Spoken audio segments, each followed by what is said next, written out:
Good evening everyone. I'm going to report about People Media in week 13. People Media kay siya mismo or yung mga people nga main communication or platform nga itong magamit para makuha tag mga information. Ang inyong timanan is ang platform siya. Mon ang mga kaya mo na siyang key point sa about sa people media. Tapos, ang people as media, siya ang media itself or maghatag ng mga information about sa kanang mga media or like atong mga kanang makitaan nga or ma-share itong knowledge sa uban pero dili ta expert like a press sa people in media. Na siya kalayan sa people as media o people in media. People as media at kanang mag-share ta og kanang knowledge sa lain pero dili ta like expert jud kay siya. Kanang naratay mga nibaw-an nga pwede to ma-share sa lain. For example na kay mga vloggers, social media influencer like ang media social influencer kay like kanang mga like mula live seller gani like na sila mo hatag sila og kanang nanbawaan nila sa kanang product nga ilang i-promote ana siya. Tapos ang opinion leaders kay mga mohatag og kanang influence sa ato mga opinion or ato mga question like same sa mga vlogger nga or like mga live seller or kanang mga influencer nga maghatag sila og mga opinion about sa mga product nga wata hinibaw-an like maghatag sila og opinion sa ato like sila ang like mas makabaw sila sa kaysa to maghatag sila og mga kanang opinion or mga knowledge nga wato hinibaw-an or mga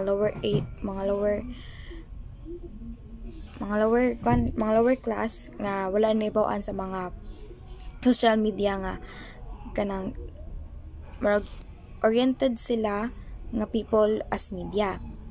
Pero ang people as media di siya pwede mahimong people in media kay ang people media sila ang mga expert like kanang mga reporter sa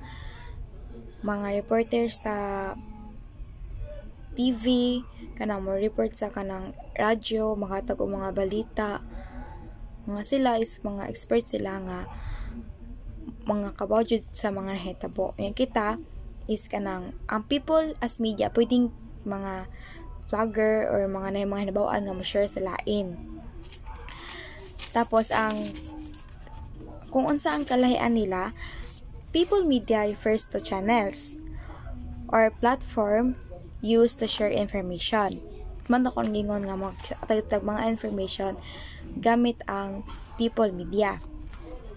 Whereas people as media refers to individuals themselves who creates and share contents. Like kita mo share at contents. Tapos both people media and people as media involve sharing information, ideas, or entertainment with others. Same ra silang duha, pero ang kalahian lang kay ang people media is ang platform.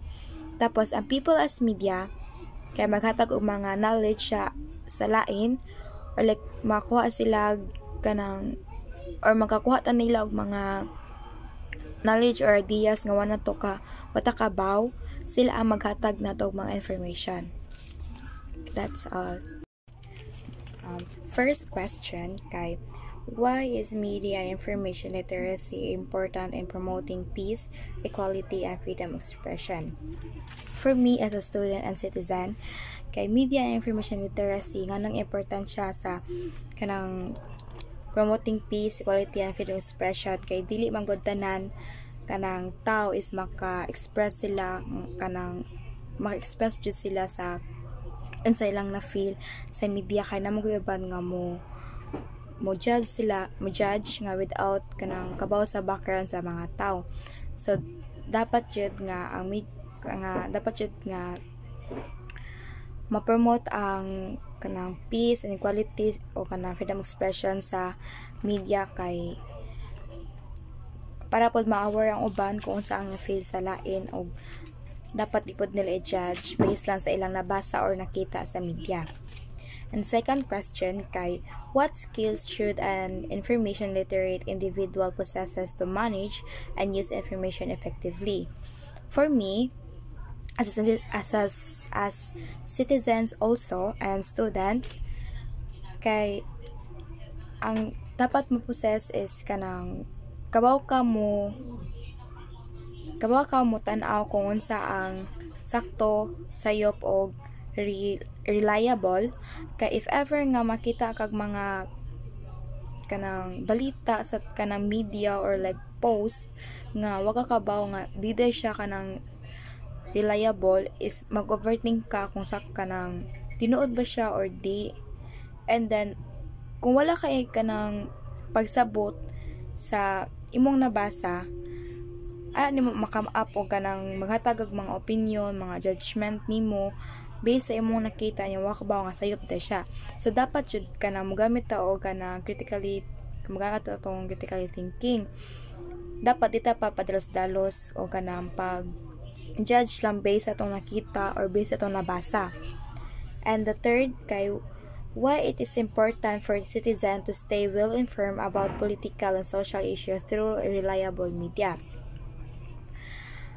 Para sa mga tao god, kay if ever nga mabasa sila og mga post or makita ang mga post sa social media, kay ilan na dayon kanang motuo dayon sila without sa makabaw kung unsa jud na siya, sakto ba siya or sayop ba siya, reliable ba siya or not.